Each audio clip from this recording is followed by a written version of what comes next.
I pulled into my driveway at 9 in the morning, dust still clinging to the hood of my truck from the long desert drive back. I wasn't supposed to be home for another 3 days, but the fishing trip got cut short after my buddy Quentin sprained his ankle. I was looking forward to a hot shower and a nap. Instead, I got a front row seat to the HOA circus. The second I stepped out of the truck, I saw her Kendra Gallows.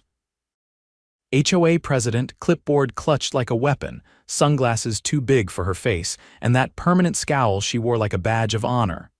She froze mid-step on my lawn, staring like I'd just risen from the grave.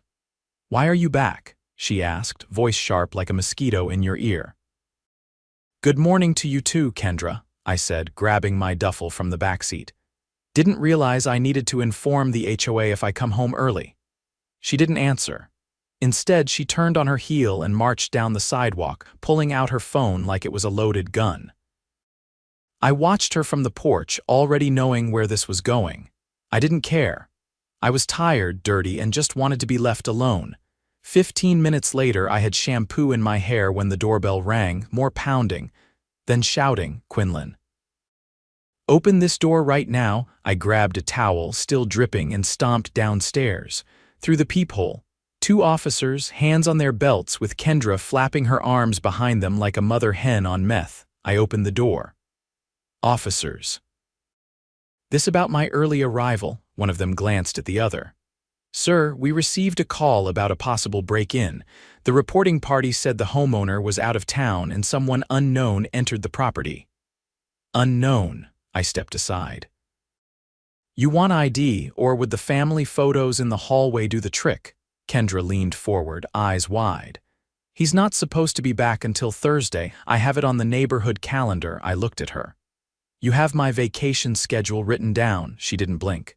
"HOA protocol. We monitor vacant homes to prevent squatters." I turned back to the officers. "You're welcome to look around if you want, or maybe ask her why she's so interested in my house." They exchanged a glance. One of them nodded. "Mind if we step in? Be my guest." They walked into the living room. And that's when it happened. Officer Ramirez opened the hallway closet and froze. I didn't see it at first, but the look on his face made me move. Inside, wedged between winter coats and an old vacuum cleaner, was a man. Mid-40s, tied at the wrists, gagged with duct tape. His eyes locked on mine like he'd been waiting for me. Kendra went dead silent behind me. I turned back to her. "You want to explain what the hell is going on in my house?" Officer Ramirez stepped back, put a hand on his radio, and muttered something low and clipped. The man in the closet let out a muffled groan as he tried to sit upright. The duct tape around his wrists had cut into the skin. He looked dehydrated, face pale and streaked with sweat. Whoever he was, he'd been in there a while. Kendra had gone rigid on the porch, her mouth slightly open like she was trying to process a punch to the throat. She didn't move, didn't speak, just stared at the guy like he wasn't supposed to exist. The second officer, Collins, turned to me. "Mr. Quinlan, step outside. We need to secure the scene." I did, towel still wrapped around me, water dripping from my hair. Kendra took 2 sharp steps back as I passed, like I might be contagious. Ramirez moved fast. He had the guy out and on the couch in under a minute, cutting the tape with a pocket knife while Collins called for backup. The man sagged forward like every muscle had given up. He coughed, tried to form words, then pointed a trembling finger at Kendra through the open door. "She locked me in there," he croaked. That was the last straw for her. Kendra bolted, but she didn't get far. 2 neighbors, Benji from across the street and Maria from the corner lot, had come out after the squad cars rolled up. They saw her sprinting across the lawn. Benji stepped into her path without hesitation. She bounced off him like a raccoon hitting a screen door. "Going somewhere, Kendra?" he asked, voice low. She stumbled, tried to pivot, but Maria had already pulled out her phone. "Don't even think about it," she said, filming. By the time the backup unit arrived, Kendra was sitting on the curb, arms crossed so tight it looked like she was trying to fold into herself. Her sunglasses were gone, and without them, she looked older, frailer. Not the HOA tyrant everyone knew, just someone cornered and unraveling. Inside, Officer Ramirez had the man sipping water and wrapped in the blanket from my couch. I stood just outside the living room, still dripping, still stunned. "His name's Alan Brenner," Ramirez said when I asked. "He's a private contractor, went missing 3 days ago. Family reported him missing after he didn't show up for his daughter's birthday." I blinked. "What was he doing in my house?" "He says he was hired by someone to inspect your attic for a possible mold issue. He was told you'd be out of town and that the keys would be left under the doormat. When he got inside, he was jumped, woke up in your closet." "By who?" Ramirez looked grim. "He says it was the woman outside." I stared through the window. Kendra was still on the curb, but now she had her head in her hands. "Why would she do that?" "We're going to find out," Collins said behind me. An unmarked car pulled up not long after, and a plainclothes detective stepped out. Tall, dark coat despite the heat, badge clipped to his belt. He introduced himself as Detective Lang and took over immediately. Brenner was taken to the hospital for evaluation. Kendra was cuffed and read her rights. She didn't fight it, didn't say a word. Lang spent the next hour combing through the house. I followed him as he moved, answering questions and pointing out what had changed since I left. A scratch on the doorframe, the smell of bleach near the laundry room, the rug in the hallway slightly off-center. "You're sure you didn't leave it like that?" he asked. "Positive."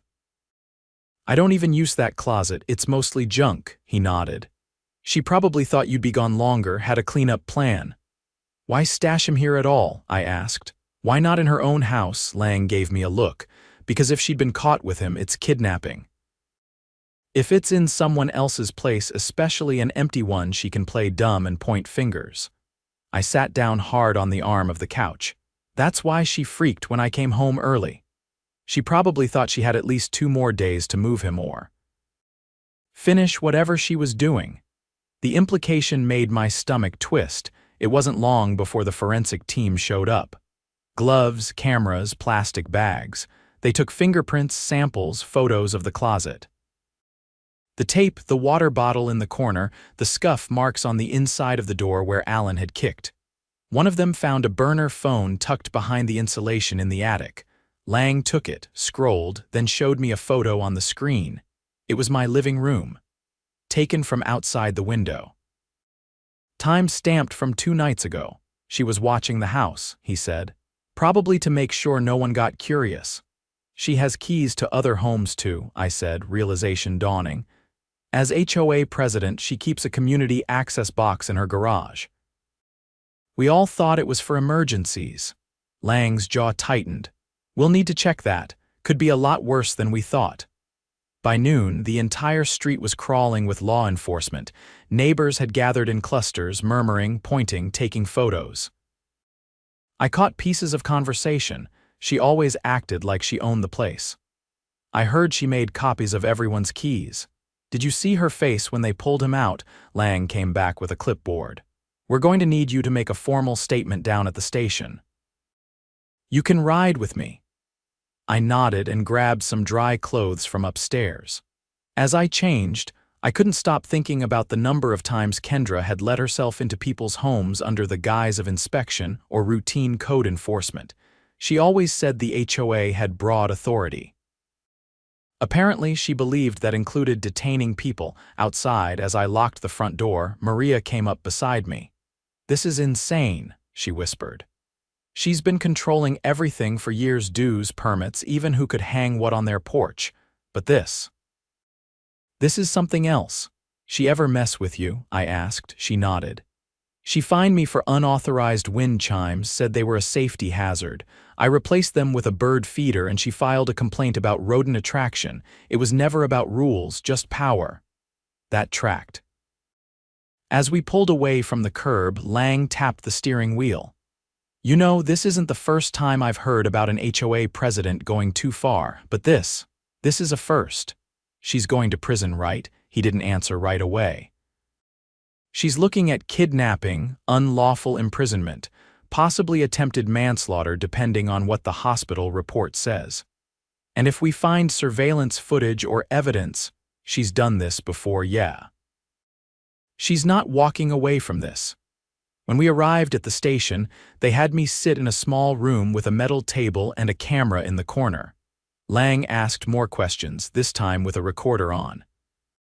I told him everything about the morning she showed up, the way she froze when she saw me, the look in her eyes when they opened the closet.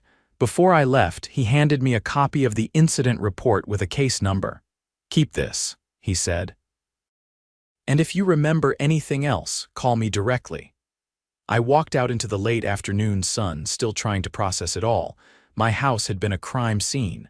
A man had nearly died in my closet, and the woman who'd been running our neighborhood like a private kingdom. She'd just been unseated in the most explosive way imaginable. But I had no idea how deep her schemes went, or how far the rabbit hole was about to go. I spent the next 2 days away from the house, staying with my sister in Midtown while the investigation unfolded.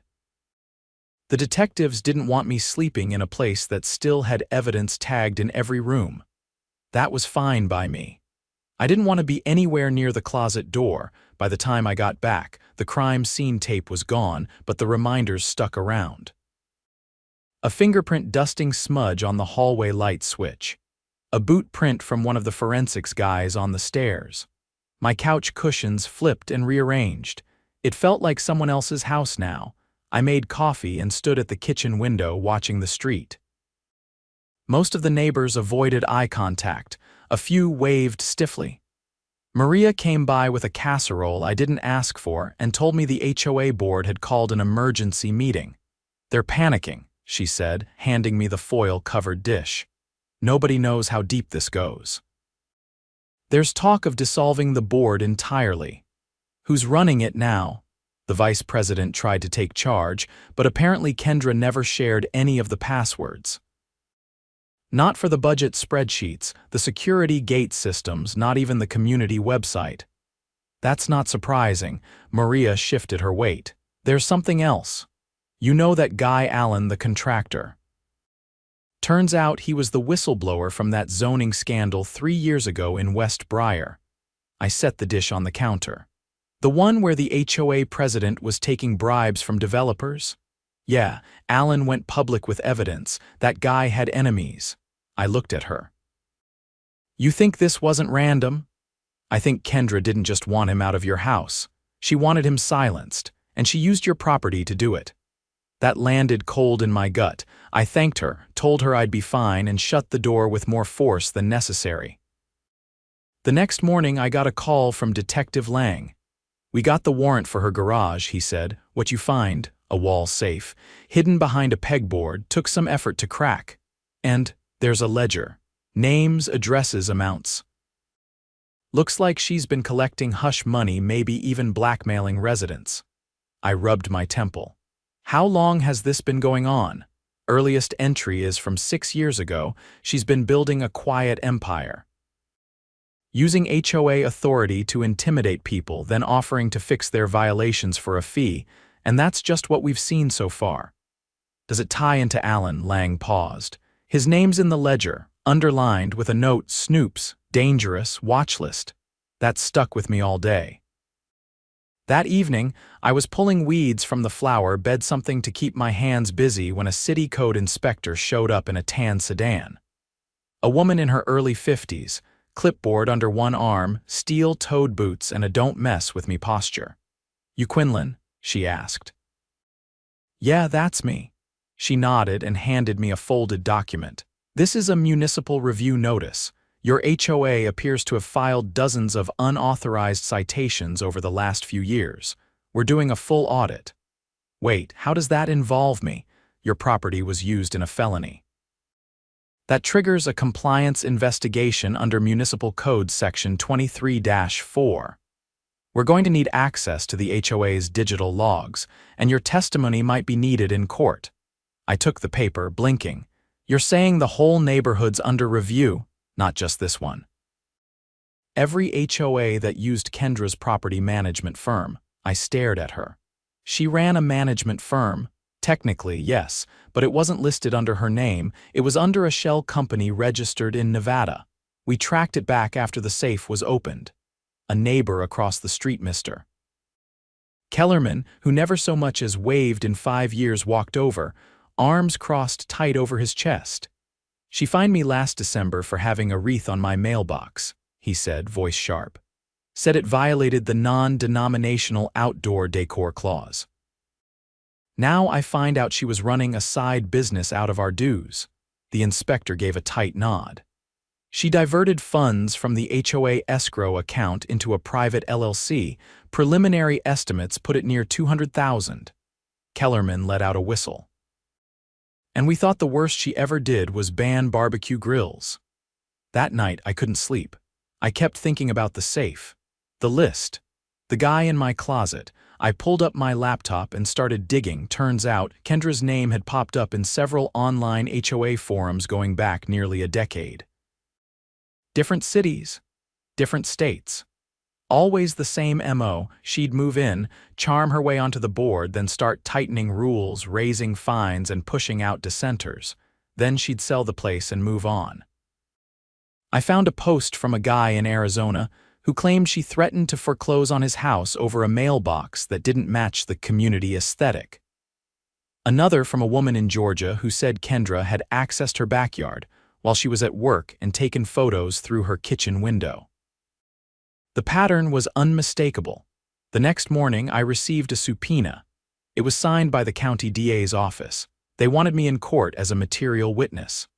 Kendra was being formally charged with felony kidnapping, evidence tampering, wire fraud, and over a dozen counts of unlawful surveillance. The trial date was set for the end of the month. At the courthouse, I saw her for the first time since they'd shoved her into the back of the cruiser. She looked smaller. No clipboard, no sunglasses, beige jumpsuit, hair tied back in what looked like a court-mandated bun. She didn't look at me. Not once. The prosecutor, a sharp-eyed woman named Verla, leaned in close before the hearing started. "We're building a RICO case," she said. "She didn't just abuse power, she built a racket. This wasn't about neighborhood rules, it was about control, leverage, and money." I nodded. "What happens if she's convicted? She'll serve time, and the HOA will be placed under state control until a new charter is drafted. You and the other residents will have a chance to rebuild it from scratch. Honestly, I'd recommend dissolving it entirely." That idea stuck with me. No HOA. No secret ledgers. No more fines for mailbox paint or grass height or holiday lights, just neighbors being neighbors. After the hearing, I walked out into the bright afternoon sun and saw a cluster of people waiting by the courthouse steps. Maria, Benji, Mr. Kellerman, a few others. They'd all come.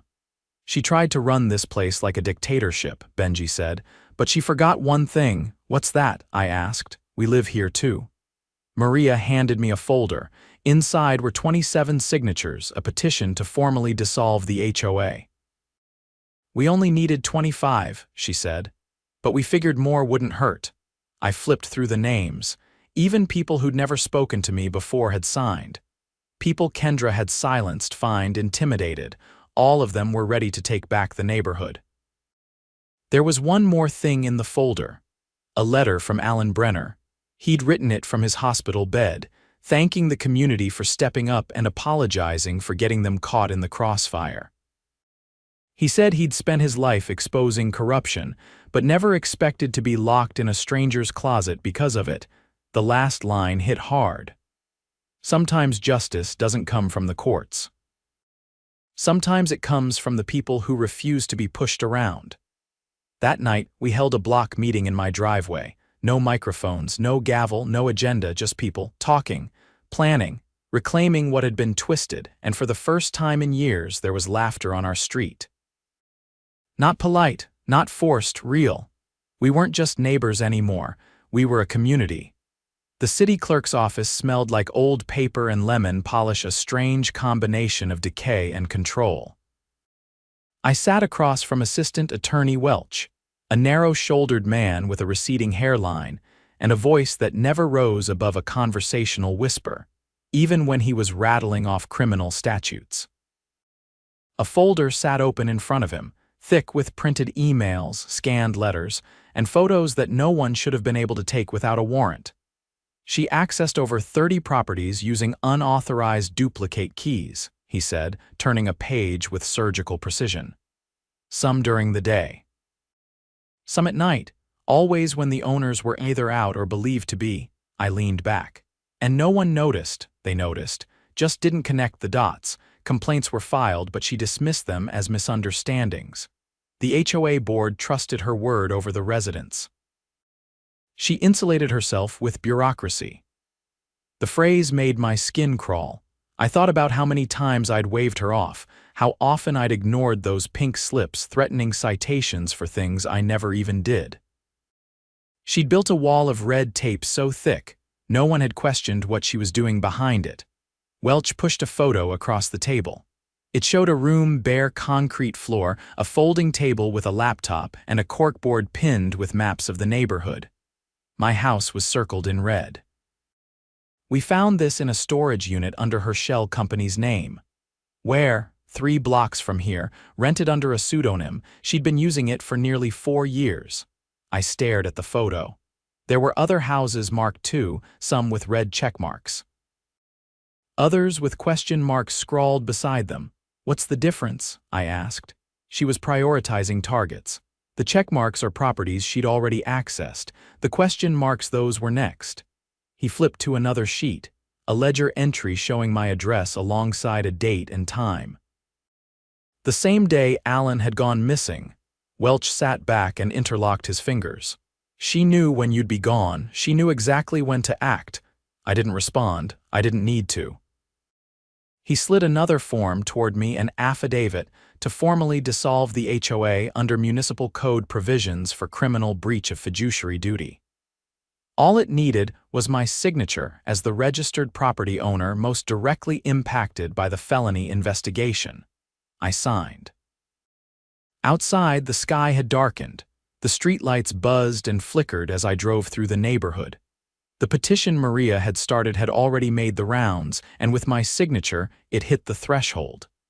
The HOA would be dissolved by the end of the month. What remained now was the trial. It began on a Tuesday morning with a media circus outside the courthouse. Reporters lined the sidewalk, microphones thrust toward anyone who looked like they might have a story. Kendra was led in through the back entrance, a marshal on either side. She looked thinner, paler, but the expression on her face wasn't remorse. It was calculation. The prosecution opened with the closet incident supported by Alan's testimony. He sat in the witness box, his right hand still wrapped in a compression bandage. He described the moment he entered my house, the strike to the back of his skull, waking up in darkness, the duct tape, the water bottle, the silence. Kendra's defense tried to spin it as mistaken identity, claiming Alan was trespassing and that she had acted in self-defense.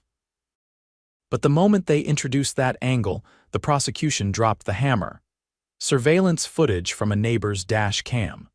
Clear view of Kendra walking away from my house, keys in hand, 2 hours after Alan had gone missing. Then came the forensic evidence, her fingerprints on the inside of the closet door, the same brand of duct tape found in her garage. The burner phone linked to anonymous HOA emails threatening fines unless residents cooperated. Each day brought a new revelation. On day 3, the city's IT department testified that Kendra had accessed the HOA's internal databases at irregular hours, sometimes between 2 and 4 in the morning. She'd flagged certain residents for special monitoring and even recorded notes like uncooperative, gossip risk, and watch mailbox.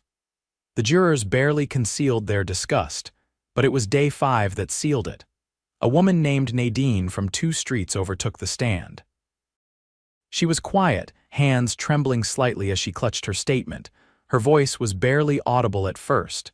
She came into my house when I was in the shower, she said. I thought I was imagining it, but things were moved, papers, jewelry. The police said there was no sign of forced entry. She fined me later that week for excessive window tinting. I didn't know what to do. The courtroom was silent. The prosecutor turned toward the jury. She used fear and authority to control this community. She made people question their own instincts, their safety, their sanity. Kendra's face twitched for the first time, just a small tremor at the corner of her eye. The verdict came quickly after that, guilty on all counts. Kidnapping, unlawful imprisonment, wire fraud, unlawful surveillance, and abuse of fiduciary duty. The judge ordered immediate sentencing, 26 years. No possibility of parole for the first 15. As she was let out, she turned and locked eyes with me. For a moment, I thought she'd say something. Apologize, plead, but she didn't. She just stared, then she was gone. Afterward, the neighborhood held a gathering not in anyone's driveway, but in the park she'd once tried to close for liability concerns. Kids ran through the grass. Someone brought a grill. The tension that had hung over us for years, like a fog no one acknowledged, was gone. People were laughing again, not nervously, not while looking over their shoulder. Benji came over with a paper plate stacked with ribs. "You hear they're turning her house into a community center?" "No," I said. "That official city approved it this morning." Apparently the property was tied up in her fake LLC. Since it was used in a criminal enterprise, it's being seized and repurposed. Maria joined us, already halfway through a bottle of ginger ale. They're naming it the Brenner Center, after Alan. He's gonna run workshops for whistleblowers and legal self-advocacy. I nodded slowly. That's the best thing I've heard in months. The kids started a game of tag. Someone turned on music. Somewhere in the distance, a wind chime jingled from a balcony, one that once got Maria fined. I sat down on the grass and let it all wash over me. It didn't erase what had happened. It didn't make the closet feel any smaller in my mind, but it was something real, something earned, and it was ours again.